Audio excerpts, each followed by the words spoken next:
गालीबाज नेता श्रीकांत त्यागी की दबंगई देख सांसद महेश शर्मा भी रह गए दंग। साथ चलती थी बाउंसरों की फौज, घर में लगे थे मेटल डिटेक्टर और स्नीफर डॉग।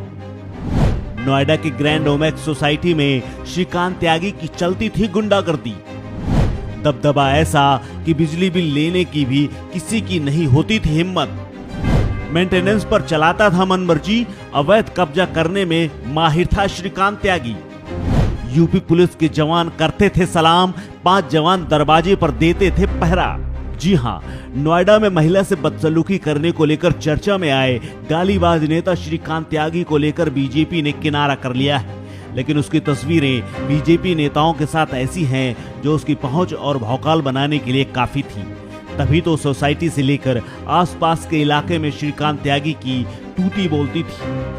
सोसाइटी में ना तो वो बिजली का बिल भरता था, ना ही मेंटेनेंस। यूपी पुलिस तक उसे सलाम ठोकती थी और पहरेदारी करती थी।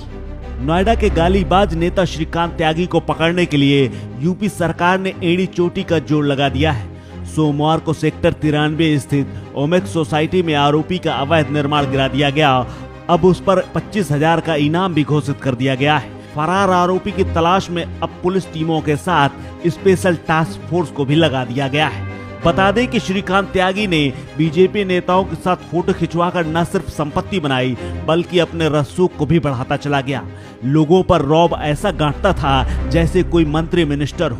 गाड़ी पर यूपी सरकार का स्टिकर ऐसा चिपकाकर घूमता था जैसे सचिवालय में रोज आना जाना हो। प्रॉपर्टी के काम में पैसा बनाकर कब जमीन कब्जाने लगा पता ही नहीं चला। यही जमीन कब्जाने की आदत ने उसे फरार होने पर मजबूर कर दिया है। अब त्यागी लखनऊ से लेकर देहरादून तक पनाह मांगता घूम रहा है। नोएडा के ओमेक्स पॉज सोसाइटी में महिला से बदसलूकी करने का वीडियो वायरल होने से पहले तक वो खुद को बीजेपी का नेता बताता था।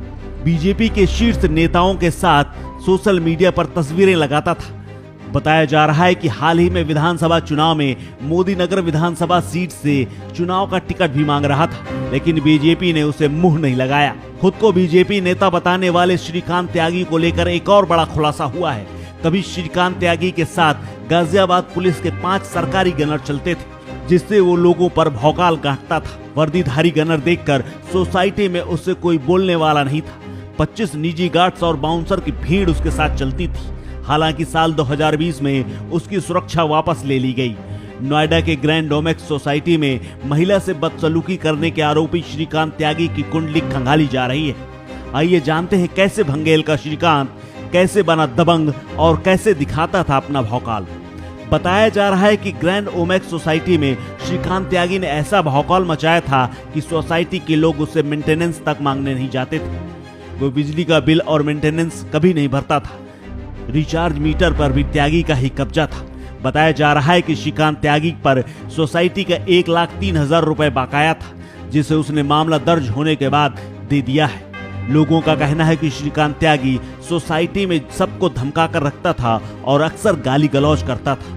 बता दें कि नोएडा के ग्रैंड ओमेक्स सोसाइटी में एक महिला से बदसलूकी के आरोपी श्रीकांत त्यागी अभी भी फरार है। श्रीकांत त्यागी के खिलाफ पुलिस ने मामला दर्ज किया था, जिसके बाद से वो फरार है। नोएडा पुलिस ने श्रीकांत त्यागी को पकड़ने के लिए तलाशी अभियान भी तेज कर दिया है। पुलिस सूत्रों के मुताबिक त्यागी की लोकेशन उत्तराखंड की तरफ मिली है, जहां पकड़ने के लिए पुलिस की टीम रवाना हो चुकी है।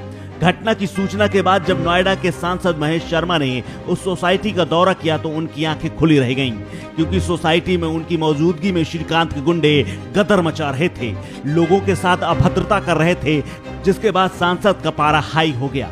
उन्होंने सीधे एसीएस होम को फोन मिलाकर उसकी करतूत से अवगत कराया। महिलाओं ने महेश शर्मा से अपनी आप बीती सुनाई, जिसके बाद महेश शर्मा ने पार्टी अध्यक्ष जेपी नड्डा और यूपी सीएम योगी आदित्यनाथ से बात करने की बात कही। लेकिन जो मंजर सांसद महेश शर्मा ने देखा तो पुलिस पर भी बरस पड़े। कमिश्नर से लेकर लखनऊ के अधिकारियों तक को फोन पर ही हड़काते नजर आए। श्रीकांत त्यागी के भौकाल के पीछे एक बड़ी कहानी है। दरअसल भंगेल में नोएडा अथॉरिटी ने जमीनों का अधिग्रहण किया था, जिसमें श्रीकांत त्यागी के परिवार की भी करोड़ों रुपए की बेशकीमती जमीनें थी। श्रीकांत त्यागी और उसके परिवार को करोड़ों रुपए का मुआवजा अथॉरिटी की तरफ से मिला था। इस पैसे के बल पर श्रीकांत त्यागी बड़ी बड़ी गाड़ियां खरीदने लगा और अपने रसूख को बढ़ाते चला गया। पैसा आते ही श्रीकांत त्यागी बड़ी बड़ी गाड़ियों से चलने लगा।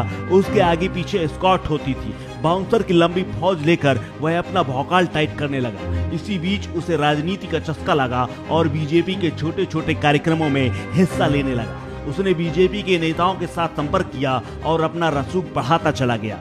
जिस वक्त श्रीकांत त्यागी अपने गांव भंगेल में रहा करता था, उस वक्त उसके घर के बाहर बाकायदा पुलिस की बैरिकेडिंग होती थी। पुलिस पिकेट लगाए जाते थे, बूम बैरियर लगाए जाते थे और उसके घर के अंदर जाने के लिए पहले बाकायदा मेटल डिटेक्टर से गुजरना होता था। श्रीकांत के इलाके में प्रवेश करने के लिए पहले तलाशी ली जाती थी। इतना ही नहीं, श्रीकांत त्यागी के घर पर स्निफर डॉग भी लगाए गए थे। एस्कॉर्ट करने वाली जीप लगाई गई थी। जब घर से निकलता था तो उसके पीछे एस्कॉर्ट की गाड़ियां चलती थी। नोएडा पुलिस ने एस्कॉर्ट की 2 गाड़ियां फिलहाल बरामद की हैं। बाकी 2 जीप की तलाश की जा रही है।